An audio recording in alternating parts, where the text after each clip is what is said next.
প্রিয় দর্শক, সবাইকে স্বাগত জানাচ্ছি আইএফএসি নিবেদিত এনটিভির নিয়মিত সরাসরি সম্প্রচারিত অনুষ্ঠান এই সময়। সাথে আছে আমি মুকসিমুল হাসান। আজ আমরা একটি গুরুত্বপূর্ণ বিষয় নিয়ে আলোচনা করব। বিষয়টি হচ্ছে রাজনৈতিক ঐক্যমত, বিচার সংস্কার এবং নির্বাচন। ২৪-এর গণ অভ্যুত্থানের মধ্য দিয়ে ফ্যাসিবাদের পতন এবং নতুন বাংলাদেশ গড়তে একটি জন আকাঙ্ক্ষা তৈরি হয় এবং সেই আকাঙ্ক্ষার প্রেক্ষিতে আগস্টেই দায়িত্ব নেওয়ার পর অন্তর্বর্তী সরকার শুরুতেই ৬টি কমিশন গঠন করে রাষ্ট্রের গুরুত্বপূর্ণ ক্ষেত্রে সংস্কারের জন্য, এবং পরবর্তীতে আরও কয়েকটি কমিশন গঠিত হয়। কিন্তু এই ৬টি কমিশন গঠনের পর তারা এবছরের শুরুর দিকে জানুয়ারি, ফেব্রুয়ারি, মার্চ এরকম সময়ে কমিশনগুলো তাদের প্রতিবেদন জমা দেয় ৩ মাস কাজ করার পর। এবং এই কমিশন ৬টির প্রধানকে নিয়ে জাতীয় ঐক্যমত কমিশন গঠিত হয় এবং জাতীয় ঐকমত্য কমিশনের প্রধান হিসাবে অধ্যাপক ডক্টর মোহাম্মদ ইউনুস কাজ করেন। এবং এই জাতীয় ঐক্যমত্য কমিশন দফায় দফায় বৈঠক করছে বিভিন্ন রাজনৈতিক দলের সঙ্গে, বিশেষ করে সংস্কার প্রস্তাব চূড়ান্ত করতে। আমরা দেখেছি যে একেবারে মার্চ থেকে শুরু হয় এই বৈঠক এবং সবশেষ আমরা যদি বলি যে 15টি রাজনৈতিক দলের সঙ্গে প্রাথমিক একটি আলোচনা করেছে জাতীয় ঐক্যমত্য কমিশন, এবং এরই মধ্যে বিএনপির সঙ্গে এই আলোচনা সবচেয়ে বেশি এগিয়েছে। বিশেষ করে 3 দিন, বৃহস্পতিবার, রবিবার এবং আজ মঙ্গলবার, 3 দিন আলোচনা করার পর বিএনপির স্থায়ী কমিটির সদস্য সালাউদ্দিন আহমেদ তিনি জানান যে প্রায় 691টির মতো প্রস্তাব নিয়ে তারা আলোচনা করেছেন, যেখানে 5 শতাধিক প্রস্তাবে তারা একমত হয়েছেন, 73টি প্রস্তাবে তারা একমত হতে পারেননি। ভিন্ন মত আছে, সেগুলোও তারা মনে করেন আলোচনার মাধ্যমে সমাধান হবে। এবং বলছেন যে তিনি একই সঙ্গে জানিয়েছেন যে বেশিরভাগ গুরুত্বপূর্ণ প্রস্তাবেই তারা একমত হতে পেরেছেন। আরও কয়েকটি দলের সঙ্গে আলোচনা হবে, আলোচনার পর মে মাসে আবার ওই রাজনৈতিক দলগুলোর সঙ্গে বসবে এবং তারপর একটি জুলাই চার্টার্ড হবে। এবং এইটি যখন সংস্কার প্রক্রিয়া, ঠিক তখন বিচার প্রক্রিয়াও চলছে। কেননা আওয়ামী লীগের পতনের পর জুলাই আগস্টের গণহত্যা, আওয়ামী লীগ সরকারের 15 বছরে খুন, গুম, বিচার বহির্ভূত হত্যাকাণ্ড এবং মানবতা বিরোধী অপরাধের বিচারের জন্য আন্তর্জাতিক অপরাধ ট্রাইব্যুনাল গঠিত হয় এবং সেই ট্রাইব্যুনাল গতকাল আমরা দেখেছি যে প্রথম পূর্ণাঙ্গ তদন্ত প্রতিবেদন তারা তৈরি করেছে। কিন্তু আসলে এই নিয়েও বিচারের ক্ষেত্রেও আছে ভিন্ন ভিন্ন বক্তব্য। কেউ বলছেন যে শুধুমাত্র যারা অপরাধী এবং নির্দেশদাতা তারা নয়, এর সঙ্গে জড়িত আওয়ামী লীগেরও বিচার করতে হবে। এবং আসলে আদৌ নির্বাচনে আওয়ামী লীগ অংশ নিতে পারবে কিনা, কতটুকু সংস্কার করে যেতে পারবে অন্তর্বর্তী সরকার, কবে হবে জাতীয় সংসদ নির্বাচন, সংবিধান পুনর্লিখন নাকি সংশোধন ইত্যাদি বিষয়ে এখনও ঐক্যমত না। রাজনৈতিক দলগুলোর মধ্যে দ্বিধা বিভক্তি আছে, কিন্তু এমন সব গুরুত্বপূর্ণ বিষয়ে আসলে রাজনৈতিক সমঝোতার কোনো বিকল্প নেই। যে কারণে আজকে আমরা আলোচনার বিষয় নির্ধারণ করেছি রাজনৈতিক ঐক্যমত, বিচার সংস্কার এবং নির্বাচন। এবং এই বিষয়ে আলোচনা করার জন্য আমরা স্টুডিওতে 3 জন অতিথিকে আমন্ত্রণ জানিয়েছি। আমরা আলোচনার শুরুতেই পরিচিত হব তাদের সঙ্গে। আমার ঠিক বামে রয়েছেন বাংলাদেশ জাতীয়তাবাদী দল বিএনপির আন্তর্জাতিক সম্পাদক ব্যারিস্টার নাসিরউদ্দিন আহমেদ ওয়াসিম, এবং তারপরে রয়েছে বাংলাদেশ জাতীয় নাগরিক পার্টি এনসিপির যুগ্ম আহ্বায়ক সুলতান মোহাম্মদ জাকারিয়া, এবং আমার ডানে রয়েছেন সুপ্রিম কোর্টের আইনজীবী অ্যাডভোকেট শিশির মনির। আপনাদের 3 জনকেই স্বাগত জানাচ্ছি এনটিভির স্টুডিওতে আজকের আলোচনায়। অসীম ভাই, আপনি যদি একটু অনুমতি দেন, ছোট্ট একটা, এই প্রসঙ্গের বাইরে ছোট্ট একটা বিষয়, একটু শিশির ভাইয়ের একটা বক্তব্য নিয়ে আমরা আলোচনাটা যেতে চাই। শিশির ভাই, আপনি আপনার ডোমেন। হ্যাঁ, না তারপরেও আমরা যেহেতু সংস্কার, নির্বাচন ইত্যাদি বিষয় নিয়ে আলোচনা করব, কিন্তু এর বাইরে যেহেতু আপনি 5 আগস্টে পট পরিবর্তনের পর আমরা দেখেছি যে সাগররুনি হত্যা মামলার আপনি আইনজীবী, এবং আজকেও সেটি 6 মাস সম্ভবত তারিখ বাড়ানো হয়েছে। এই শোতেই আমরা আলোচনা করছিলাম যেন এই সময় হয়তো আর বাড়বে না, এরকম একটি আশাবাদ আপনি জানিয়েছিলেন। তো আবার নথি পুড়ে গেছে বা নষ্ট হয়ে গেছে এরকম একটি কথাও আমরা শুনছি। আসলে সেই নথি যেগুলো চলে গেছে সেগুলো কি কোর্টে নাই, বা আসলে এই প্রক্রিয়া কি আরও দেরি হবে, এই সরকারের সময় কি কোনো অগ্রগতি হবে? একটা অফেন্সের অপরাধ তো কে সরকারে আসলো, কে সরকারে গেল, এর উপর নির্ভর করার কথা না। কিন্তু এখানে যা হয়েছে, এখন government is very sincere. Task force গঠিত হয়েছে, খুবই উচ্চ ক্ষমতা সম্পন্ন টাস্ক ফোর্স, যাদের ক্যাপাসিটি আছে, এই ধরনের অফিসারদেরকে নিয়ে এসে করা হয়েছে। কিন্তু ডিফিকাল্টি হলো, ইন দ্য মিন টাইম 12 বছর চলে গেছে। এখন একটা অপরাধের বিচার করতে গেলে তো এভিডেন্স কালেকশন করতে হবে। রেটরিক বললে তো আর অপরাধের বিচার হবে না। এই এভিডেন্স কালেকশন করতে গেলে যে প্রক্রিয়া অবলম্বন করা প্রয়োজন সেটা তারা করছে, কিন্তু এভিডেন্সটা তো নাই। সেই দরজা তো দরজার জায়গায় নাই, সেই জানালা জানালার জায়গায় নাই, সেই ডিএনএ টেস্ট করে এখন নতুন করে কার কাছ থেকে স্যাম্পল সংগ্রহ করবে, এই চ্যালেঞ্জগুলোতে তারা ভুগছে। তারপরেও তারা গুরুত্বপূর্ণ লোকদেরকে ইন্টারোগেশন করেছে, তাদেরকে জিজ্ঞাসাবাদ করেছে জেলের বাইরে, এবং নতুন করে কিছু জিনিস তারা বিদেশে পাঠিয়েছে ডিএনএ টেস্টের জন্য।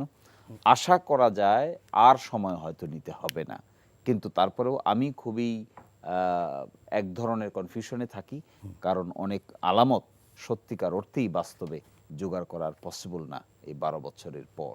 তারপরেও they are very sincere people are working with them. Okay, আমরা এই প্রসঙ্গটা নিয়ে আসলেই আর টানবো না। অসীম ভাই, আপনার কাছে একটু জানতে চাই যে আমি ভূমিকায় বলেছিলাম যে বিএনপির সঙ্গে ঐকমত্য কমিশন 3 দিন বৈঠক করলো, মাঝখানে 2 দিন গ্যাপ ছিল, বৃহস্পতিবার, রোববার, তারপরে আজকে মঙ্গলবার, এবং একটি বলেছি যে অনেকটা অগ্রগতি। আসলে আপডেটটা কি এবং পজিটিভ মনে হচ্ছে কিনা আপনার কাছে? দেখুন, আপনি নিজেই ভূমিকাতে আপনি বলেছিলেন যে 691টার মধ্যে 571টাতে বিএনপি ঐকমত্য পোষণ করেছেন, একমত হয়েছেন। তবে 73টা বিষয়ে আপনি ডিফারেন্স আছে, কিছু কিছু ক্ষেত্রে মনে করেন যে আপনার দূরত্ব হয়তো বা আছে, যেটা এখন এই মুহূর্তে মনে করেন যে আমি যেটাকে মনে করছি নেগেটিভ সেটা আগামীকাল পজিটিভ হতে পারে।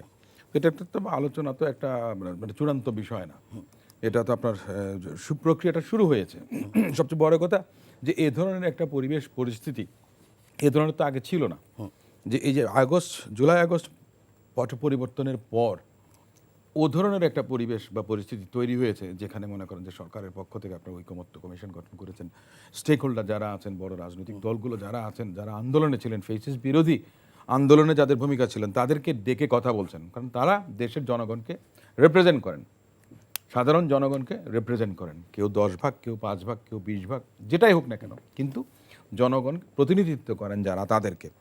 এটার একটা ইতিবাচক দিক আছে, যে আমি তো বসলাম, ডিফারেন্সটা কি একদিনেই আমি শেষ করতে পারবো? হয়তো বা না। আপনি যে কথা বলছেন সেটা আমাকে মানতে হবে, আপনি আমাকে বাধ্য করতে পারবেন না, তাহলে তো ফ্রিডম অফ এক্সপ্রেশন বলে কোনো কথা থাকলো না। ঐকমত্য কমিশনে যতগুলো বিষয় এসছে প্রত্যেকটাই যদি আমাকে মানতে হয় বা মানতে আমি বাধ্য হই, তাহলে আমি ফ্রিডম অফ এক্সপ্রেশন, আমার freedom of speech, freedom of expression, এটা তো আপনার এক্সিস্ট করে না, এটা চাপিয়ে দেওয়া যাবে না। এটা নিয়ে আলাপ আলোচনা তো আরও তো রাজনৈতিক দলগুলো আছে, তাদের সঙ্গে তারা কথাবার্তা বলবেন, তাদের মতামতটা কি, তারা কোন জায়গায়, যেমন আমরা যে 571টাতে আপনার একমত পোষণ করেছি সেটা অন্যরা নাও করতে পারেন। 73টা আমরা হয়তো বললাম যে না, আমাদের এই মুহূর্তে মনে করেন যে আপনাদের নেগেটিভ একটা এই আছে, সেটা অন্যরা হয়তো পজিটিভ, কেউ অসীম ভাই, একটা নিয়ে একটু আপনার কাছে জানতে চাই, সেটা হচ্ছে যে বেশি আলোচনা যেগুলো হচ্ছে তার ভিতরে একটি হচ্ছে প্রধানমন্ত্রীর মেয়াদ কি হবে। ঐকমত্য কমিশন এক্ষেত্রে প্রস্তাব করেছে যে টানা মানে একজন ব্যক্তি সর্বোচ্চ 2 মেয়াদ থাকতে পারবে, টানা 2 মেয়াদের পরে থাকতে পারবে না। বিএনপি একটি বিকল্প প্রস্তাব আমরা বিএনপির কাছ থেকে শুনছিলাম, সেটি হচ্ছে যে টানা 2 মেয়াদের পরে থাকতে পারবে না, কিন্তু বিরতি দিয়ে আবার থাকতে পারবে। কিন্তু নির্বাচন ঐকমত্য কমিশন হয়তো বিকল্প কোনো প্রস্তাব দিবে এই সংক্রান্ত, এরকম একটি ইঙ্গিত আজকে বৈঠক শেষে সালাউদ্দিন আহমেদ দিয়েছেন, এবং আমরা যতটুকু শুনতে পেরেছি সেটি হচ্ছে এমন হতে পারে যে পরপর 2 বারের বেশি নয়, সর্বোচ্চ 3 বারের বেশি একেবারেই না, এরকম একটি প্রস্তাব দিতে পারে। যদি সেরকম প্রস্তাব দেয়, বিএনপি এটি নিয়ে ভাবছে কিনা? আমি আসলে ব্যক্তিগতভাবে মানে দলের কথা বাদ দিয়ে, দলীয় দৃষ্টিভঙ্গিটা বাদ দিয়ে আমি একটা কথা বলি যে আমাদের দেশের যে রাজনৈতিক সংস্কৃতি, যে আমরা তো মনে করেন যে 71 সালের পরে স্বাধীনতা 54 বছর গেছে, আমরা 91 সালে খুব ভালো নির্বাচন পেয়েছিলাম, 96 সালে নির্বাচন হয়েছে, 2001 সালে নির্বাচন হয়েছে, 2008 সালে হয়েছে, তারপরে আপনার ব্যাহত হয়েছে। গণতান্ত্রিক অভিযাত্রায় উত্তরণের পথে বারবার আমরা মনে করেন যে হোঁচট খেয়েছি। তো সে জায়গাতে আপনার বিষয়টা হলো যে মুরগিটা সাদা না কালো, মুরগিটা ডিম পারে কিনা, বিষয়টা হওয়া উচিত সেটা। সাদা কালো থেকে মেয়াদে 2 মেয়াদে প্রধানমন্ত্রী থাকবেন, না 1 মেয়াদে থাকবেন, না 3 মেয়াদে থাকবেন, নাকি আপনার গ্যাপ দিয়ে দিয়ে আপনার হবেন। প্রধানমন্ত্রীর মেয়াদ কি 5 বছর হবে না 4 বছর হবে, এটা বড় মুখ্য বিষয় নয়। আমার কথাটা হচ্ছে যে আপনাদেরকে নিশ্চিত করতে হবে, আমাদেরকে নিশ্চিত করতে হবে সুশাসন, আইনের শাসন, জনগণের শাসন, বিভিন্ন যে অঙ্গ প্রত্যঙ্গ আছে সরকারের সেখানে ভারসাম্য থাকা, স্বাধীনভাবে কাজ করা, স্বাধীন বিচার ব্যবস্থা, মানুষের সুযোগ সুবিধাগুলো যেগুলো আছে সেগুলো যারা নিশ্চিত করতে পারবে, আমরা সে ধরনের সরকার চাই। তো সেটার জন্য কাজ করে এক জিনিস, প্রধানমন্ত্রী একজন হবেন, তিনিই আপনার সব কিছু দিতে পারবেন, এই নিশ্চয়তাটা আমরা কেন পাই এখন থেকে? আচ্ছা, আমাদেরকে তো সিস্টেমটাকে চেঞ্জ করতে হবে, সেটার জন্য কিন্তু অনেকগুলো কাজ আছে। এখন আমি একটু জাস্ট শেষ করি না, আপনি যখন বললেন দলের তো সমর্থকরা থাকেন, জি, বিএনপি একটা বড় রাজনৈতিক সংগঠন, আরও অনেক রাজনৈতিক দল আছে, বাংলাদেশ জামাত ইসলাম আছে, নতুন করে এনসিপি এসছেন, আপনার বামপন্থী রাজনৈতিক সংগঠনগুলো আছেন, আছে। তাদের প্রত্যেকের নিজেদের ম্যানিফেস্টো আছে, আবার তাদের নিজেদের প্রত্যেকে অনেক আপনার সমর্থক আছেন। আমার দলের সদস্যরা যদি মনে করেন যে না, আমার XYZ তাকে আমি প্রধানমন্ত্রী হিসেবে চাই, সে যদি এটা দলের উপর চাপিয়ে দেয় বা এটা যদি তার দাবি থাকে, তখন আমি কি করব? তার মানেটা কি? আমাকে দৃষ্টিভঙ্গির পরিবর্তন ঘটাতে হবে। একদিনে আপনি রাতারাতি সেটা করতে পারবেন না। আমরা মনে করেন যে একটা বিপর্যস্ত বাংলাদেশ থেকে আমরা নতুন একটা যাত্রা শুরু করেছি বা করতে যাচ্ছি। জি, তো সেখানে এসে এই সমস্ত আলোচনাগুলো এ করে আমার কাছে মনে হচ্ছে যে অনেকটা একাডেমিক ডিবেটের মতো, ডিসকাশনের মতো। আমি যেটুকু মনে করি, যিনি খারাপ কাজ করবেন তিনি প্রথম মেয়াদে এসে কিন্তু খারাপ কাজ করতে পারেন, ফেসিস্টের ভূমিকা অবতীর্ণ হতে পারেন। আমরা চাই যিনি প্রথমবার আসবেন তিনি যেন সুশাসন নিশ্চিত করতে পারেন, সেই পার্লামেন্ট যেন জনগণের কথা বলতে পারে, জনগণের জন্য যেন কাজ করতে পারে। আমরা চাই না যে ওই যে আপনি ডেভেলপমেন্ট ওয়ার্কে এমপিরা আপনার নিয়োজিত হবেন, আপনার ওই যে ঠিকাদারি কিংবা আপনার ওই অমুক উন্নয়ন কাজ, ওই রোডসের কাজ, অমুক কাজ তমুক কাজ, এগুলো না। পার্লামেন্ট সদস্যরা আপনার পার্লামেন্টে আইন প্রণয়ন করবেন, সে ধরনের পার্লামেন্ট হওয়া উচিত। আচ্ছা, আপনাকে একটা প্রশ্ন করে যাই, একটু উত্তরটা আপনি পরে দিয়েন। আপনি যে কথাটা শেষে বলছিলেন যে যদি কেউ ফ্যাসিস্ট হয় সে একবারেও হতে পারে, সেটা নিশ্চয়ই হতে পারে, কিন্তু একবারে কেউ ফ্যাসিস্ট হলো না, দ্বিতীয়বারে তিনি আসলেন তখন তার ক্ষমতায় থাকার ইচ্ছা আরও হলো, তৃতীয়বার হলে তিনি আরও হয়তো বড় ফ্যাসিস্ট হবে। সেই সুযোগটাও কি থাকে কি না, যদি এই কোনো ব্রেক বা কোনো নিয়ম না থাকে, যদি সেটিই না হয়, তাহলে পৃথিবীর উন্নত রাষ্ট্র থেকে শুরু করে অনেক জায়গায় বাইন্ডিংসটা কেন আছে? যেহেতু আপনি একজন প্রখ্যাত লয়ার, আপনি এগুলো নিয়ে কাজ করেন, আপনার এইটা সম্পর্কে আমার থেকেও ভালো ধারণা আপনার আছে। তো কেন মানুষ সংবিধান করে, কেন মানুষ নিয়ম করে, এগুলোকে কিছুটা আটকানোর জন্য কিনা, কিংবা এই প্রক্রিয়াটা আসলেই এর মধ্য দিয়ে কিছুটা হলেও কমবে কিনা, এই প্রশ্নটা যেমন আপনার কাছে, ঠিক তেমনি আমি একটু জাকারিয়া আপনার কাছেও জানতে চাই। আপনারা এই যে আমরা আপনাদের ফেসবুক পোস্ট থেকে শুরু করে আপনাদের বিভিন্ন রাজনৈতিক সভা সমাবেশে এই বক্তব্যটা দেখছি যে আপনারা বলছেন বিএনপি চায় না, বিএনপি চায় যে মানে দুই মেয়াদের বেশি থাকবে না, কিন্তু ইন্টারনালি বা আলোচনার ভিতর থেকে এটিও বোঝা যাচ্ছে যে বিএনপি হয়তো এই প্রস্তাবেও রাজি হবে। তো যদি এরকম কোনো প্রস্তাব আসে যে 3বারের বেশি না, পরপর 2বারের বেশি না, সর্বোচ্চ 3বার, সে ধরনের প্রস্তাব কি আপনার কাছে মনে হয় অসীম ভাই যেটি বললেন যে একদিনে তো হবে না, আস্তে আস্তে করে হবে, সেই প্রক্রিয়াকে আগায় নিতে পারে কিনা? নাকি আপনারাও আগের নীতিতে আছেন যে 2বারের বেশি প্রধানমন্ত্রী থাকতে পারবে না? ধন্যবাদ। না, আগে এই এই এই ধরনের একটা প্রস্তাব যদি আসে তাহলে আসুক, তারপর আমরা দলের মধ্যে আলোচনা করে নিশ্চয়ই একটা এখন আপনাদের স্ট্যান্ড কি? এখন তো আমাদের এখন পর্যন্ত আমাদের স্ট্যান্ড হচ্ছে যে সংস্কার কমিশন থেকে যে প্রস্তাবনাটা এসেছে যে 2 মেয়াদের বেশি কেউ প্রধানমন্ত্রী হতে পারবেন না, আমরা মনে করি যে সেটাই, মানে আমরা তো একটা প্রেক্ষাপটে বসে আজকে আলাপটা করছি। একটা রক্তাক্ত ইতিহাস আছে আমাদের, এবং গত 40 বছরে আমরা দেখেছি যে আমাদের 2টা প্রধান রাজনৈতিক দলের শীর্ষ নেতা তারা প্রায় একই রয়ে গেছেন, চেঞ্জ হন নাই। এই যে এটা পারিবারতন্ত্র বলেন কিংবা ক্ষমতা কুক্ষিগত করে রাখা বলেন, যার ফলে এক ধরনের ইনার্শা তো তৈরি হয়। সো এইগুলো দলগুলোর জন্য তো মানে হেলদি না আর কি। তো আমার মনে হয় যে আন্তর্জাতিক বাস্তবতা আছে যেমন, অভিজ্ঞতা আছে যেমন, আমাদের যে অভিজ্ঞতা এখান থেকেও তো আমার মনে হয় যে এই ধরনের প্রস্তাবটা বেশি যৌক্তিক। আপনি যেটি বললেন যে পরিবারতন্ত্রের কথা, এখন ধরলাম একটি রাজনৈতিক দল তারা তাকে প্রধান হিসেবে চাচ্ছে, তিনি তার পরবর্তীতে হয়তো অন্য কাউকেও চাইতে পারে।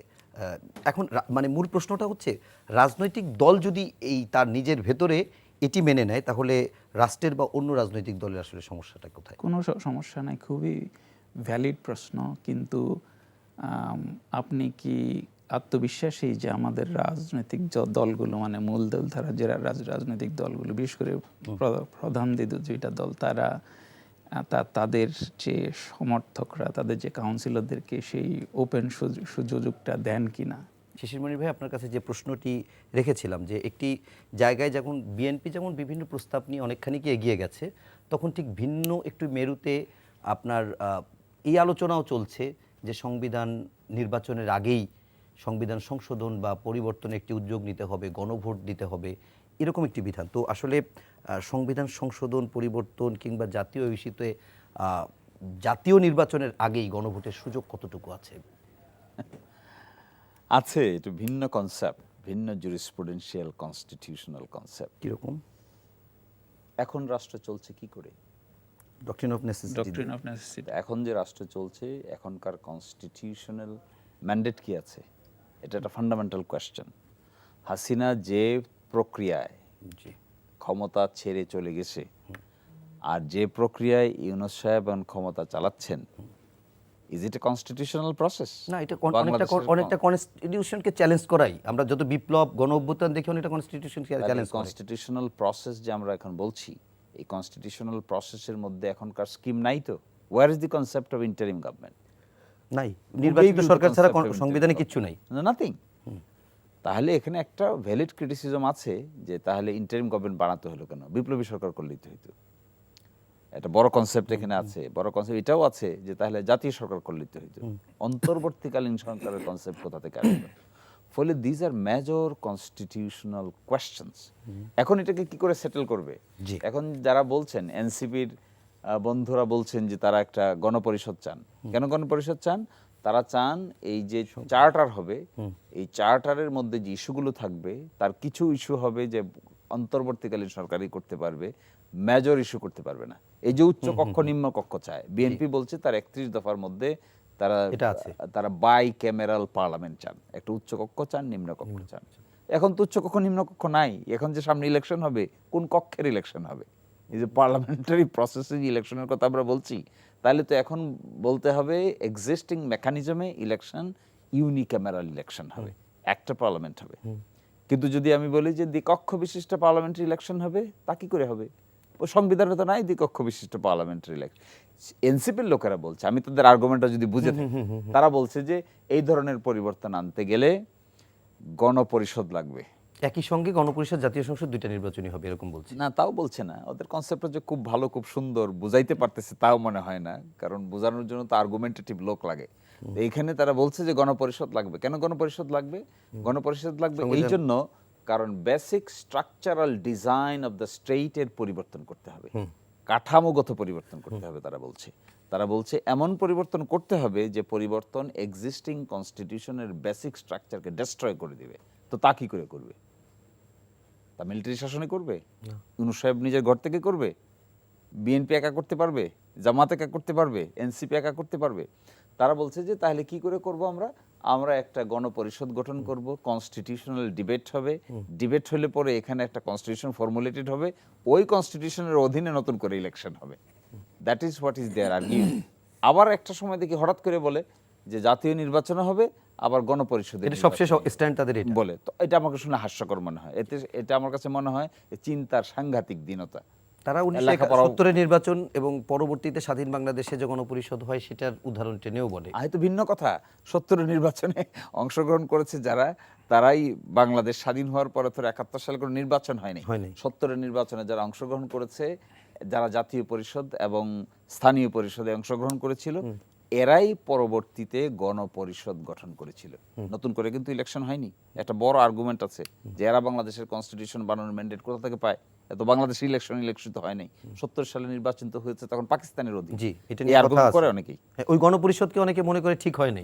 অনেকেই মনে করে ঠিক হয় নাই। একমাত্র বাবু সুরঞ্জিত সেনগুপ্ত ছাড়া বাকি সবাই ছিল এক পক্ষে। বাবু সুরঞ্জিত উনি একমাত্র বিরোধিতা করেছিলেন। একমাত্র বিরোধিতা করেছেন। তো এখানে ইন্টারেস্টিং হলো এই যে এনসিপি গঠন করেছে যে ছাত্ররা, তারা যে আর্গুমেন্ট করছে যে একটা গণপরিষদ লাগবে, গণপরিষদে ডিবেট হবে, কনস্টিটিউশন হবে, ওই কনস্টিটিউশনের ম্যান্ডেট হবে। সরকার বলছে আমরা চার্টার করব, চার্টারে সবাই স্বাক্ষর করবে, এই চার্টারের অধীনে ইলেকশন হবে। এখন চার্টার করে বাই ক্যামেরাল ইলেকশন করতে পারবেন ওনারা? চার্টার করলেন, চার্টারে বলা থাকলো আমরা দ্বিকক্ষ বিশিষ্ট পার্লামেন্ট গঠন করব। তো দ্বিকক্ষ বিশিষ্ট পার্লামেন্ট ইলেকশন হবে আগামী ইলেকশন? নাকি এক কক্ষ বিশিষ্ট পার্লামেন্ট? এটাই হলো হওয়ার পরে যদি আপনার উচ্চ কক্ষে এই সরকারকে আবার বৈধতা দিয়ে সব রাজনৈতিক দল একমত হয় এবং এই যে সিদ্ধান্তগুলো চার্টার ছিল সেই চার্টারে যদি একমত হয় সব রাজনৈতিক দলগুলো হলো একমত, চার্টারে হলো, হওয়ার সংসদে যাওয়ার পরে তারা এটা যদি বৈধতা দেয়। তাহলে ইলেকশনটা তো হবে ইউনিক্যামেরাল। তাহলে পার্লামেন্ট ইলেকশন কি হবে? হলো একমত, আচ্ছা, হলো। আচ্ছা, তার মানে এক কক্ষই থাকতে হবে। For example, think about a very congenial atmosphere. BNP, Jamaat, NCP, other ছোট যত রাজনৈতিক দল আছে, এভরিবডি এগ্রিড যে এটা একটা চার্টার হলো। চার্টারের মধ্যে কি লেখা আছে? বাংলাদেশে একটা দ্বিকক্ষ বিশিষ্ট পার্লামেন্ট হবে। নিম্ন কক্ষের সদস্য সংখ্যা এত হবে, উচ্চ কক্ষের সদস্য সংখ্যা ঐকমত্য কমিশন 105 জনকে বলেছে যে 105 জন হবে। সাইন করলাম, এভরিবডি এগ্রিড। ডাজ ইট মিন যে নেক্সট ইলেকশন দ্বিকক্ষ বিশিষ্ট পার্লামেন্টের অধীনে হবে?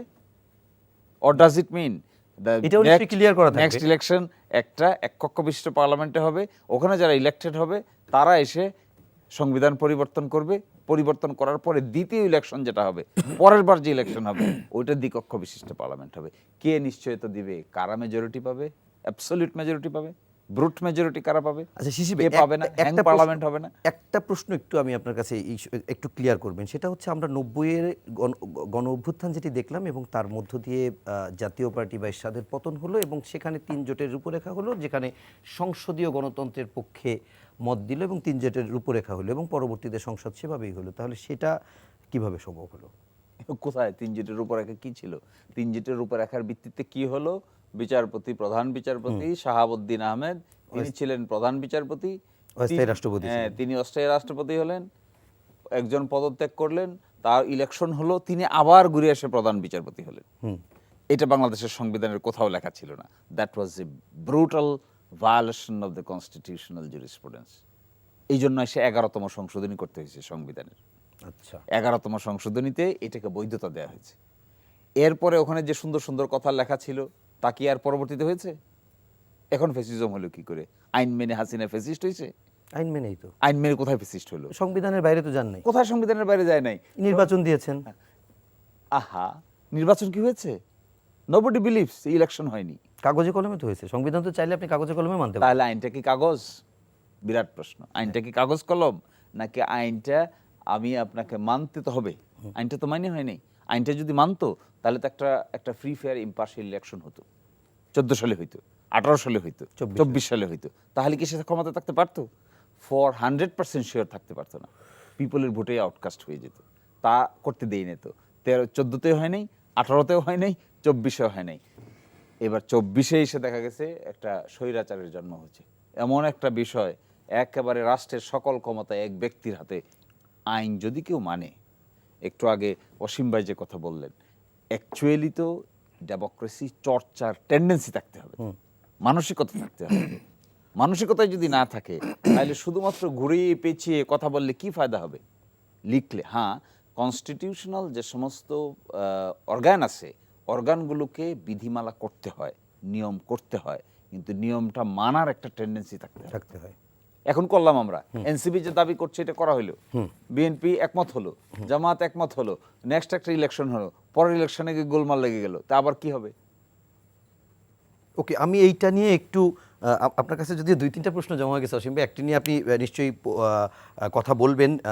তার পাশাপাশি একটু বলি, যেটি আগেও বলছিলাম আমরা, যে প্রধানমন্ত্রীর মেয়াদের উপরে আসলে ফ্যাসিবাদ নির্ভর করে কিনা, আপনি একটি বক্তব্য দিয়েছিলেন, কিন্তু সেই সাথে যদি একটু বলতেন যে আজকে সালাউদ্দিন আহমেদ আরও একটি বিষয় ক্লিয়ার করেছেন যে বিএনপি চায় দ্বিকক্ষ বিশিষ্ট আইনসভায়, বিএনপিও একমত হয়েছে। 100 সংসদ সদস্য যেটা হবে সেটি নিয়েও বিএনপির সাথে ঐক্যমত্য কমিশনের কোনো ভিন্নতা নেই। ভিন্নতা যে জায়গাটিতে আছে কোন প্রক্রিয়ার ভিতর দিয়ে হবে, অর্থাৎ ভোটের আনুপাতিক হারে হবে না আসনের আনুপাতিক হারে হবে, সেই জায়গাটা নিয়ে হয়তো কোশ্চেন আছে। কিন্তু আমার শিশির ভাইয়ের এই বক্তব্যের পরে আমারও এই প্রশ্নটা জাগে যে বিএনপি কি এই নির্বাচনী দ্বিকক্ষ চায়? না, এটা কিন্তু এখনো ক্লিয়ার করেনি কিন্তু। আচ্ছা। এবং এটা যে শিশিরপুরের যে বিষয়টা আপনার উত্থাপন করেছেন, যে পরবর্তী সংসদ নির্বাচন যেটা হবে সেই সংসদ নির্ধারণ করবে, মানে অ্যামেন্ডমেন্ট করবেন, Exactly. অ্যামেন্ডমেন্ট করে যেটা হবে আপনার উচ্চকক্ষ বিশিষ্ট। সেই উচ্চকক্ষে কিন্তু আপনার মনে করেন যে যদি সেই সংসদ যদি মনে করে যে হ্যাঁ এই আপনার রিপ্রেজেন্টেশন সেটা কি আনুপাতিক হারে হবে, নাকি আপনার সংসদে আপনার মনে করেন যে সংখ্যা প্রপোর্শনাল রিপ্রেজেন্টেশন, মানে পার্লামেন্ট মেম্বারদের যে অমুকে 100টা পেয়েছে আসন, তাদের এত %, অমুকের 50টা অমুকের 40টা, সেটা এক জিনিস। আরেকটা হচ্ছে যে টোটাল ভোটের অ্যাগ্রিগেট করে যেটা আসবে প্রপোর্শন, সেটা একটা বিষয়। সেটা clear করেন। বিষয়টা দুটো, কিন্তু কথাটা হচ্ছে কি, সে পার্লামেন্টও চাইলে কিন্তু আপনি করতে পারে। আরেকটা হতে পারে যে পরবর্তী পার্লামেন্টও হতে পারে।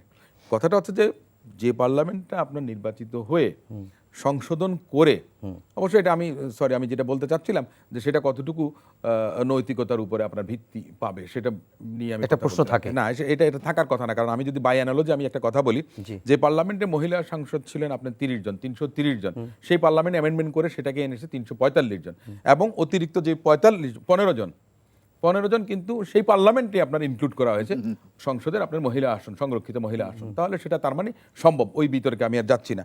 এখন কথাটা হচ্ছে যে এই প্রধানমন্ত্রীর মেয়াদ কি 4 বছর হবে না 5 বছর হবে, আমি তো একটা কথাই বলেছি, আমি যদি চাই আপনি 1 মাসের মধ্যেই কিন্তু হতে পারি। আপনার 2 মেয়াদের জন্য থাকবেন না 3 মেয়াদের হ্যাঁ, জন্য। এটা বুঝতে- আমরা তো সবচেয়ে বড় কথাটা হচ্ছে যে আমরা তো সুশাসনটা চাই। সুশাসনের জন্য শিশিরমণি যে রেফারেন্সটা দিয়েছেন যে ইনস্টিটিউশনাল গুলোকে আপনি শক্তিশালী করেন, আপনি বিধিমালা করেন, আবার এট দ্য সেম টাইম আপনি এনজয় করেন যে আপনি ইন্ডিপেন্ডেন্ট। আপনার বিচারকটা যেমন মাজদার হোসেন মামলার সিদ্ধান্তের পরে, সুপ্রিম কোর্টের নির্দেশনার পরে বিচার বিভাগ স্বাধীন, কিন্তু নিম্ন আদালতের বিচারকরা তো কখনো স্বাধীনভাবে কাজ করেছেন বলে আমার তো মনে হয় না। আমি একজন আইনজীবী, আমি সুপ্রিম কোর্টে প্র্যাকটিস করি। আমি বলেছিলাম যে আপনার 242 হয়েছে আপনার আইনজীবীর মাধ্যমে হাজিরা, কোনো ম্যাজিস্ট্রেট আপনার সাহস পাননি। আমার ঢাকা বিশ্ববিদ্যালয়ের অনেক ছোট ভাই তারা বললো যে অসীম ভাই যেন রাগ না করে, তাহলে তো আর ঢাকা শহরে থাকতে পারতাম না। কারণ সে চাইবে তার ছেলে মেয়েরা ঢাকায় পড়ালেখা করে, সে চায় সে এখানে বাসা আছে, ফ্ল্যাট পায়, সরকারি গাড়ি পায়। আপনার এই সুযোগ সুবিধা এত কিছু ছেড়ে সে কেন যাবে? আপনার আমার জন্য কেন সে রিস্ক নেবে? জনগণের জন্য সে কেন রিস্ক নেবে? তার যে স্বাধীন, সে যে এটা এক্সারসাইজ করতে পারবে, তার যে জুরিসডিকশন আছে, এটাও তো সে ভুলে যায়। আপনার স্বাধীনতার কথা তো দূরের কথা, ভোগ কারণ করার কথা তো দূরের নির্বাহী কথা। বিভাগ খুব বেশি এটাকে নিয়ন্ত্রণে রাখে। অফকোর্স, আমি তো বলছি দেখেন, নিয়ন্ত্রণ বলতে কি যে সরাসরি না যে এই তুমি এইটা করো, না তা না, এমন একটা অবস্থা তৈরি করে যে আপনি ডানেও তাকাতে পারেন না, বাঁ দিকেও তাকাতে পারেন না, এইদিকে কোবরা তো এইদিকে র্যাটল স্নেক। মানে আপনার অবস্থাটা হয়ে গেছে এরকম। আমার কথা হচ্ছে চোখ বন্ধ করে যে এইদিকে কোবরা আছে না এইদিকে অন্য কি আছে, এগুলি দেখার দরকার নেই। আমাকে সেই ধরনের পরিবেশ তৈরি করতে হবে, তাইলে তো আপনার জনগণকে শাসন দিতে পারবেন। জনগণের শাসন হবে তখন। ওই জনগণের শাসন কে 5 বছরের জন্য না 50 বছরের জন্য, জনগণের তখন কিন্তু আপনার হবে না। ব্রিটেনে আপনার ভোট হয়, ভোটাভুটি হয়। আপনার আমি 99-এ যখন গেছি তখন আপনার আপনার এই ভোট পড়েছিল 42%। মানুষ যায় না, কারণ কোনো পরিবর্তন কি, ওই কনজারভেটিভ আসুক আর লেবার আসুক, মানুষ তো মানুষের সুবিধাটা পাচ্ছে, মানুষের সুবিধাটা পেলেই হলো। এখন আমার তো একটা বিষয় আছে, সেটা হচ্ছে যে আমার বন্ধু জনাব জাকারিয়া বলেছেন যে পরিবারতন্ত্রের একটা প্রসঙ্গে এনেছেন, এটাতে মানে ইন্ডিকেট করেন না করলেও মনে করেন যে সরাসরি আমি কিছুটা বুঝি। যেমন আমার ছেলের বয়স এখন 18, সে দেখা যাচ্ছে যে পলিটিক্স হতে ইন্টারেস্টেড, এবং তার যে ইন্টারেস্ট সে লেখাপড়া করে এর উপরে, এবং আমাকে সে সাজেস্ট করে এটা করা উচিত, এটা করা উচিত, বাবা তোমার এটা করা উচিত না, এটা করা উচিত না। আমার ওয়াইফ মনে করেন যে প্রত্যক্ষ রাজনীতি কখনো করেননি, কিন্তু তার বাবা যখন এমপি ছিলেন তখন সে ক্যাম্পেইন করেছে, একটা পর্যায়ে সে অনেক বেশি পপুলার হয়ে গেছে, এবং যে কোনো মানুষ সে পলিটিক্স করতে চায়ও না, কিন্তু সে দেখা গেছে অনেক বেশি পপুলার। তাকে সবাই মনে করেন যে প্রতিদিন নিত্যদিন মনে করেন বলে, আমার দলের অনেক নেতারাও বলে যে তোমার বউ এলাকায় যায় না কেন, তাই বললাম যে রাজনীতি করতে চায় না, অনেক পপুলার। আমি কথাটা এই জন্যই বলছি, এরকম আমাদের দলে অনেক লোক আছে। যেন আমার দলের চেয়ারপারসন, ভারপ্রাপ্ত চেয়ারম্যান জনাব তারেক রহমান সাহেব, উনি কিন্তু আপনার প্রাথমিক একটা সদস্য নিয়ে বগুড়া থেকে উনি রাজনীতি করেছেন। উনি কিন্তু একদিনে আজকের এই জায়গাতে আসেননি। তার মধ্যে কি যোগ্যতার অভাব আছে? উনি যোগ্যতার যে উত্তীর্ণ হয়েছেন, 17 বছর ধরে দলকে সংগঠিত রেখেছেন। বেগম খালেদা জিয়ার অনুপস্থিতিতে উনি যখন কারাগারে, তারপর থেকে মনে করেন যে আপনার নিরলসভাবে পরিশ্রমের মধ্য দিয়ে দেশের বাইরে থেকে একটা দলকে নেতৃত্ব দিয়েছেন, এত বড় একটা দলকে। তাহলে মানুষের যোগ্যতাটা তার কর্মের মধ্য দিয়ে, আপনার পরিবার দিয়ে কোনো বিষয় না। কিন্তু অসীম ভাই, আপনার ছেলে হওয়ার কারণে ওই ওয়ার্ডের সভাপতির ছেলের থেকে আপনার ছেলে একটু বেশি সুযোগ পাবে না? No no no no no, এটা তো প্রশ্নই আসে। নেতারাই তো তাকে বেশি না না না না না, এটা এটা এটা একটা ভুল ধারণা। এটা ভুল ধারণা। বহুত নেতাদের ছেলে মেয়েরা মনে করেন যে জায়গায় পায় না, যার যোগ্যতা আছে। এটা তো আপনি দেখেন, আকাশে চাঁদ উঠলে লুকানো যায় না, তিনজন সূর্যের প্রখরতা সেটাও মনে করেন যে উপলব্ধি করা। অসীম ভাই, 3 জনের ছেলে আছে। একজন হচ্ছে প্রাথমিক কর্মী, আরেকজন হচ্ছে ওয়ার্ডের নেতা, আরেকজন হচ্ছে ব্যারিস্টার নাসিরউদ্দিন আহমেদ অসীমের ছেলে। তো যখন কাউন্সিলররা ভোটও দিতে যাবে, নাসিরউদ্দিন আহমেদ অসীমের ছেলে আমি একটু কথা আগায় থাকবে দেখেন, আমাদের যে রাজনৈতিক সংস্কৃতিতে আমাদের যে সংকীর্ণতা বা সীমাবদ্ধতা, হ্যাঁ, আমি ওইটা নিয়ে বলতে। আপনি বললেন যে নেতার ছেলে দেখে বোধহয় সে একটু বেশি প্রিভিলেজ পাবে। সংসদে 67 ছিল ব্যবসায়ী। আপনার যখন একজন ব্যবসায়ী কন্টেস্ট করে, যে থানার জেলার প্রেসিডেন্ট বা সেক্রেটারি, আর একজন মনে করেন যে মাঠের নেতা, নেতার ছেলে কোনো কন্টেস্ট করছে না, বা নেতা নিজেও কন্টেস্ট করছে না, ওই ব্যবসায়ী উনি কন্টেস্ট করছেন। আরেকজন নিবেদিত প্রাণ কর্মী, আরেকজন মনে করেন যে অন্য আরেকজন নেতা। তাকে কাকে বেশি প্রেফারেন্স দেওয়া হয় জানেন? তাকে ব্যবসায়ী। ওখানে তো আপনি ওই তুলনাটা আনলেন না, যে নেতার ছেলে আপনার প্রিভিলেজ বেশি পাচ্ছে নাকি ব্যবসায়ীরা প্রিভিলেজ পাচ্ছে। আপনি ওইটা তুলনামূলক বিশ্লেষণ না, আনেন। ব্যবসায়ী হয়তো নেতার ছেলের আমি কাছ আপনাকে থেকে বলি, নিচ্ছে। নেতার ছেলে মেয়েদের সংখ্যা খুব কম। আচ্ছা। যারা আসছেন তারা তাদের স্বীয় যোগ্যতাতেই কিন্তু এসছেন। আমি ভাবতাম যে অমুক কেন আমার থেকে ভালো পদ পেলো, কিংবা অমুককে কেন বেশি প্রিভিলেজ দেওয়া হচ্ছে অমুক জায়গায়, ওখানে তো আরো একজন আছে। একটা পর্যায়ে যখন প্র্যাকটিক্যালি আমি জানলাম, আমি নিজে দেখেছি অনেক আমার থেকেও যোগ্যতাওয়ালা অনেক আছে তারা, আচ্ছা, এবং ওই এলাকার আমি যেই অন্যকে নেতা মানতাম তার থেকেও দেখা গেছে যে ওই নেতার ছেলে সে অনেক বেশি যোগ্য। আমি এটা বাস্তবভাবে পেয়েছি। Clear এটা। অন্য একটা জিনিস আছে ক্ষমতা কুক্ষিগতার করার ব্যাপার, যে যে দুইটা দলের কথা এসছে। দেখেন, বিএনপি এবং আওয়ামী লীগকে যদি কেউ এক পাল্লায় মাপেন তাহলে সেটা ভুল হবে। 91 সালে আমাদের নেত্রী আপনার সরকার গঠন করেছিলেন। 96 সালে আপনার তত্ত্বাবধায়ক সরকারের ব্যবস্থা ছিল না, সেটার জন্য আওয়ামী লীগ জামায়াত সবাই মিলে কিন্তু আন্দোলন করেছিল। 96 সালে 15 ফেব্রুয়ারি নির্বাচন করে 13th অ্যামেন্ডমেন্ট করে সংসদীয় গণতন্ত্রের প্রবর্তন শুরু হয়েছে বেগম খালেদা জিয়ার সেই সংসদের মধ্য দিয়ে। 2001 সালে 2/3 আপনার সংখ্যাগরিষ্ঠতা বেগম খালেদা জিয়ার সরকারের ছিল, 4 দলীয় জোট সরকারের ছিল, বিএনপি জামায়াতের। সেখানে তো আপনার তত্ত্বাবধায়ক সরকার ব্যবস্থা আপনার বিলুপ্ত করা হয়নি, কিন্তু সেই একই কাজটা কিন্তু আওয়ামী লীগ করেছে। So, আওয়ামী লীগ আর বিএনপির মধ্যে তফাৎটা অনেক বেশি। যে কারণে বলছি যে শেখ মুজিবুর রহমান সাহেব বাকশাল কায়েম করেছেন, একদলীয় শাসন ব্যবস্থা কায়েম করেছেন, সংবাদপত্রের স্বাধীনতা, জনগণের কণ্ঠরোধ, আর প্রকারান্তরে তার বিপরীতে জিয়াউর রহমান সাহেব বহুদলীয় গণতন্ত্র, আওয়ামী লীগকে লাইসেন্স দেওয়া, সংবাদপত্রের স্বাধীনতা, সমস্ত কিছু করেছেন। দেশটা যে সমৃদ্ধির 3টা পিলারের উপর দাঁড়ানো, সেটাই দেখা গেছে বাংলাদেশের ফাউন্ডেশনটা জিয়াউর রহমান সাহেব করে দিয়ে গেছেন। ওকে, মুক্তিযুদ্ধের ঘোষক, মুক্তিযুদ্ধের ঘোষণা দিয়েছেন, সে সাহসিকতার তো পরিচয় দিয়েছেন। উত্তাল দিনগুলো যে 1975-এর সে নভেম্বর পর্যন্ত, সেই সময় দেশকে আপনার মনে করেন যে একটা দুর্যোগের হাত থেকে রক্ষা করেছেন।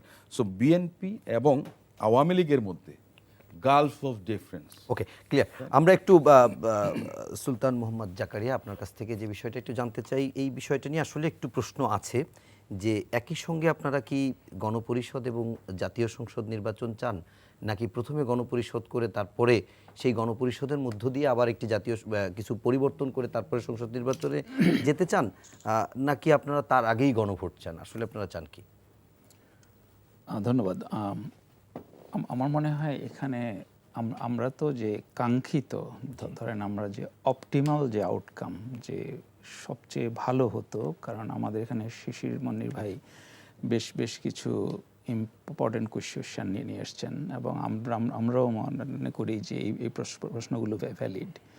যে সিস্টেমের মধ্যে এখন আমরা অপারেট করছি, যেভাবে সরকারটা গঠিত হয়েছে, এটা তো বর্তমান যে সাংবিধানিক কাঠামো ছিল এখান থেকে একটু বিচ্যুতি হয়েছে।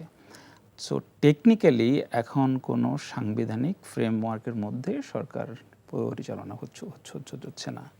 এখন কেউ হয়তো বলছে যে সুপ্রিম কোর্টের রেফারেন্স এটসেট্রা, কেউ হয়তো বলবে যে ডক্ট্রিন অফ নেসেসিটির কারণে এটা দিচ্ছে। But eventually the fact of the matter যে এখানে একটা বিচ্যুতি আছে।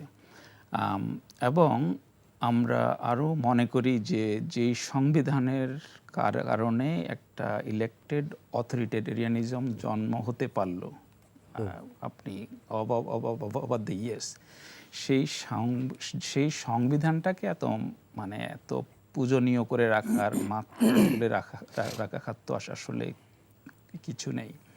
আমরা যেটা মনে করি এই সংবিধানের মেজর ওভারহল দরকার, বড় ধরনের সংস্কার দরকার। সেটা প্রিয়াম্বল বলেন, মূলনীতি বলেন, আমাদের রাষ্ট্রীয় কাঠামো বলেন, অর্থাৎ আমাদের এখানে যে গণতান্ত্রিক জবাবদিহিতা, এখানে অসীম ভাই বারবার বলছিলেন যে আমরা সুশাসন নিশ্চিত করা, জবাবদিহিতা নিশ্চিত করা, এগুলো মুখ্য হওয়া উচিত। কিন্তু আয়রনিটা হচ্ছে আমাদের বিএনপির বন্ধুরা এবং অসীম ভাইয়ের দল এই গণতান্ত্রিক জবাবদিহিতার জন্য কিছু মৌলিক সংস্কার প্রস্তাব করা হয়েছে। এই যে সংস্কার প্রস্তাবনায় এবং আনফর্চুনেটলি বিএনপি এই সংস্কার প্রস্তাবগুলোর সাথে একমত না। ওনারা বলছেন যে হ্যাঁ আমরা বাল্ক অফ সংস্কার আমরা একমত, কিন্তু আমরা বলছি যে মৌলিক যে সংস্কার, অর্থাৎ রাষ্ট্র যাতে আরেকটা ইলেকশনের মাধ্যমে আরেকটা অথরিটেরিয়ান সিস্টেম ডেভেলপ না করে, যাতে আমরা সুশাসন নিশ্চিত করতে পারি, গণতান্ত্রিক জবাবদিহিতা প্রতিষ্ঠা করতে পারি, এই জন্য একটা প্যাকেজ অফ রিফর্ম, যেগুলোকে আমরা বলছি মৌলিক সংস্কার। কি কি? যেমন ধরেন আমরা বলছি যে prime minister term limit only one of them, কিন্তু বড় ধরনের একটা বিষয় হচ্ছে যে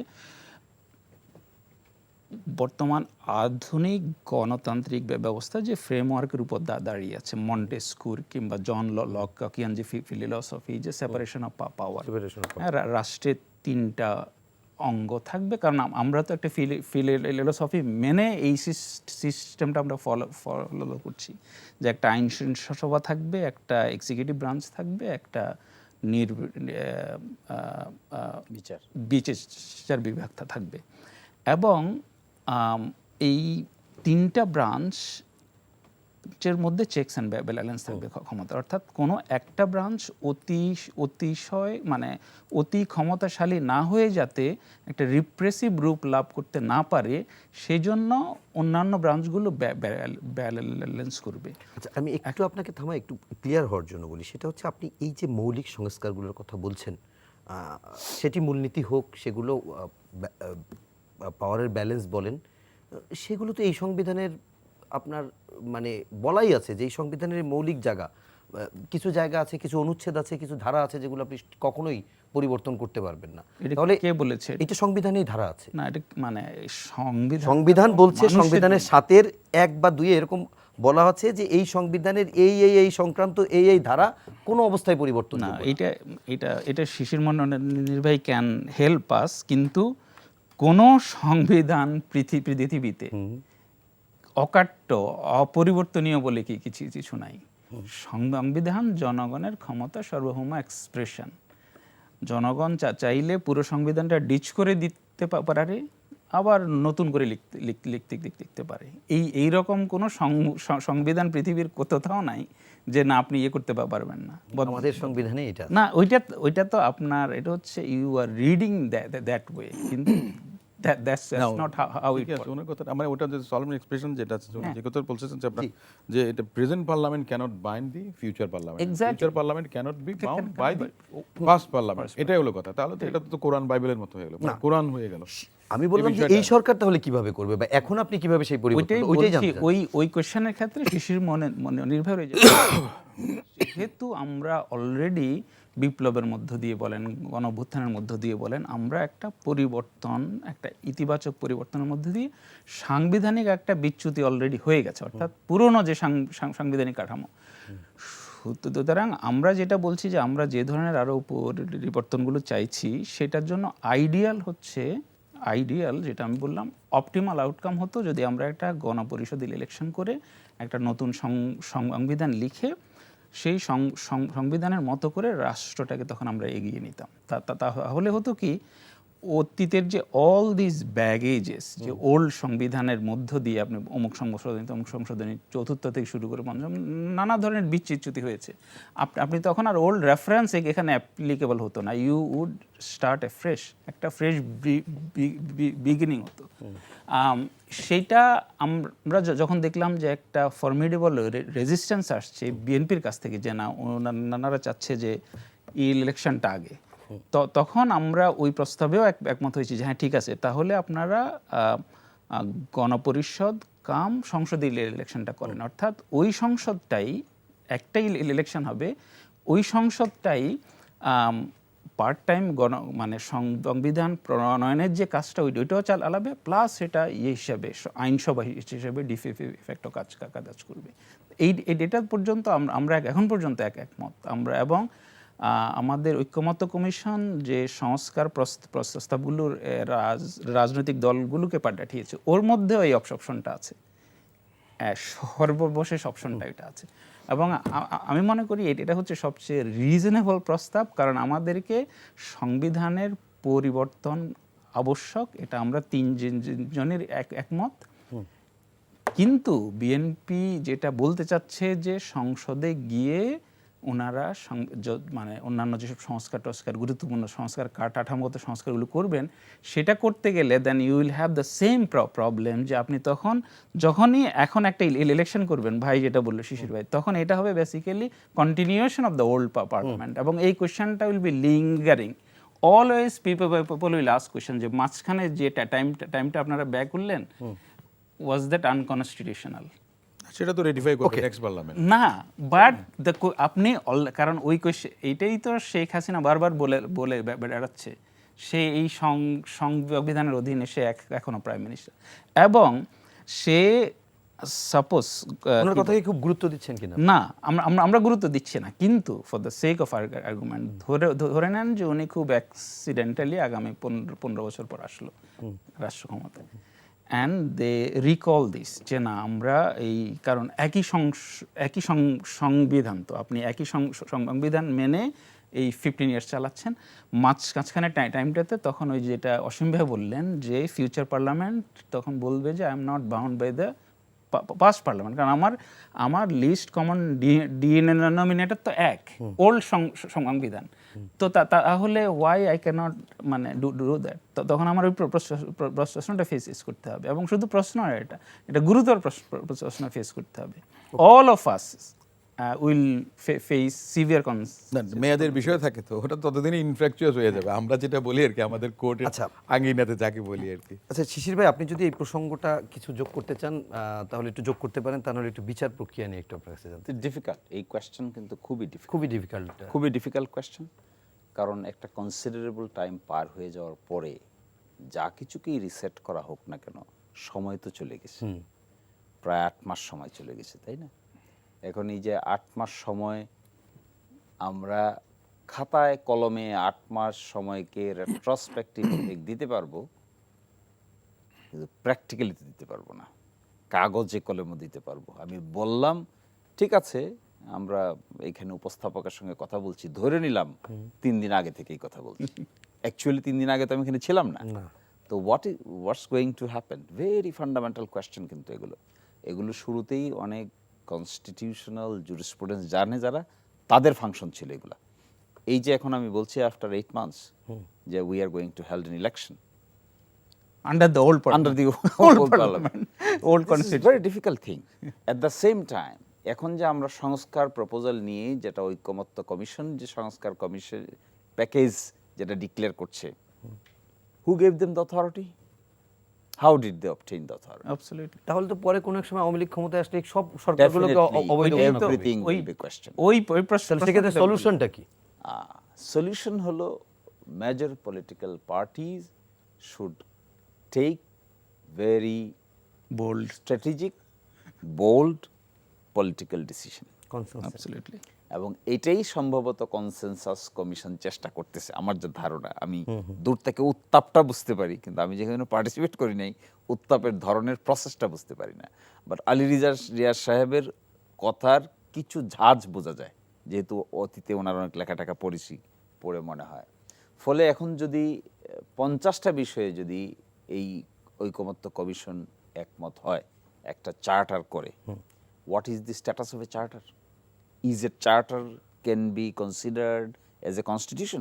No. Can a charter be constitution? No. So what is the status of a charter? কারণ হচ্ছে তার কাছে কথা নিচ্ছি, সে নির্বাচিত হয়ে I am agreeing, you are agreeing, we four are agreeing. কিন্তু আমি নির্বাচিত হইলাম, রাখলাম না, nothing to do.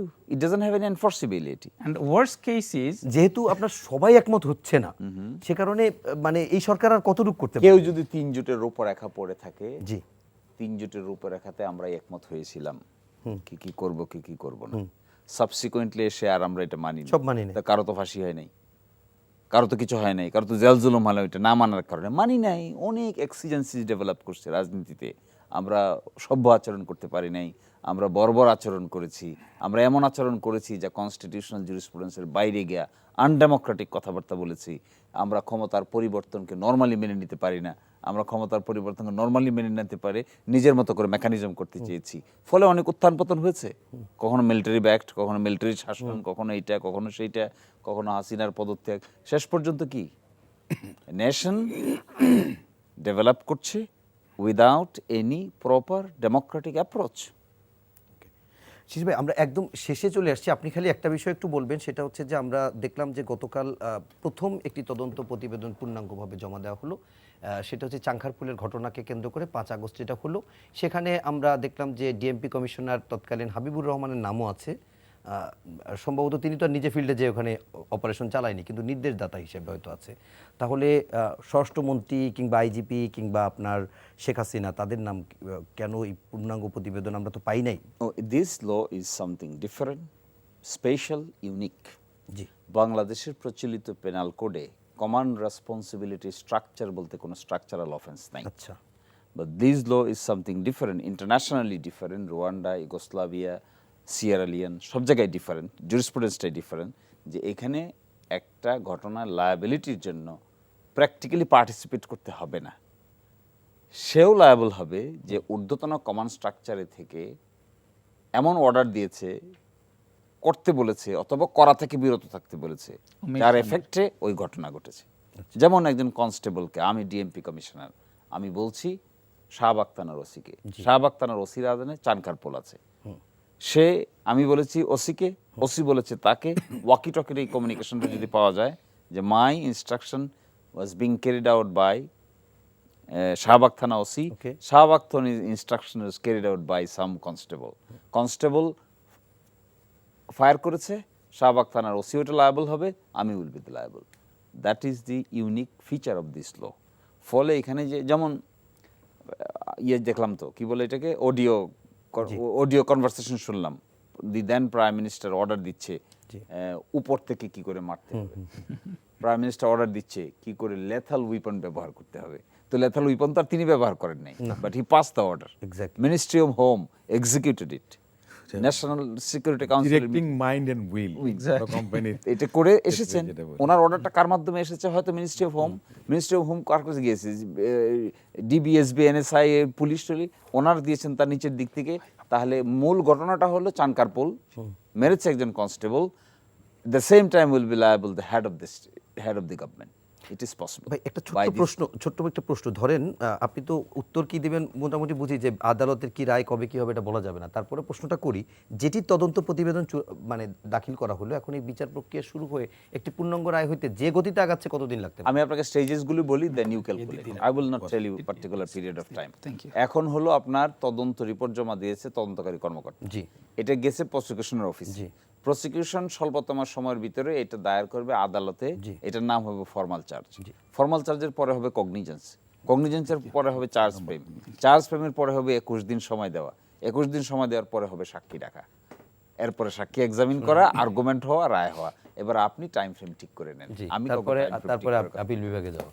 আচ্ছা, একদম শেষ মুহূর্তে জাস্ট 1 মিনিট একটু অসীম ভাই আপনি শেষ করবেন, সেটা হচ্ছে যে ঐক্যমত্য কমিশনের সাথে বিএনপির আলোচনা অনেক দূরে গিয়েছে এবং হয়তো মে মাসের দিকে আরেকবার হয়তো বসে তারপরে হয়তো জুন জুলাইয়ের দিকে এরা অনেকগুলো বিষয়ে একমত হতে পারে।